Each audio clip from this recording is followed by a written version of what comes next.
Hi friends, আজকে প্রতিদিনের মতো আজকেও সকালবেলা গাড়িটাকে মুছে টুছে একদম ফ্রেশ করে নিচ্ছি। তো আজকে যাবো আগরতলা শঙ্কর চৌমনি। তো এর জন্য গাড়িটাকে একদম মুছে টুছে ফ্রেশ করে নিচ্ছি। আগের দিনও ট্রিপ ছিল, তো রওনা দিলাম আগরতলার উদ্দেশ্যে। তো 2টোর সময় রওনা দিয়েছি। ডাক্তার ছিল 6টায়। ডাক্তারটা খুব নাম করা ডাক্তার ছিল, গাইনো ডাক্তার। তো গাড়ি আস্তে চালানো যাচ্ছে, কেননা একজন ডেলিভারি রোগী আছে গাড়ির মধ্যে। তো আস্তে আস্তে যাচ্ছি। তো 2টোর সময় রওনা দিয়েছি, 6টায় বেজে গেল যেতে যেতে। 4 ঘন্টা লাগলো, কেন আস্তে আস্তে যেতে হচ্ছিল।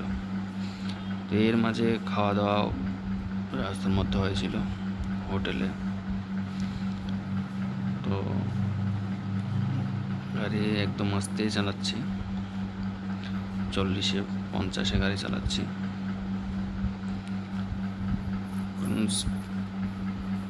রাস্তার মধ্যে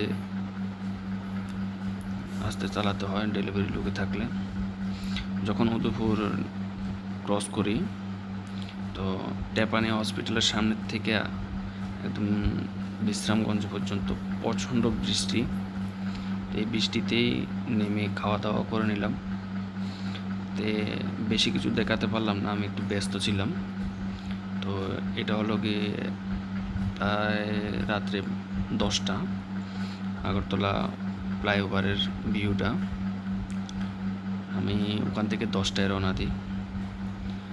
বাড়ি আসতে আসতে প্রায় 12টা-1টা বেজে গেল, কারণ 6টার সময় ওরা টাইম দিয়েছিল। ডাক্তার আস্তে আস্তে 8টা-9টা বেজে গেল। এটা খুব সুন্দর লাইটগুলো। আপনারা ভালো লাগলে ভিডিওটা সাবস্ক্রাইব করে দেবেন। আজকে এত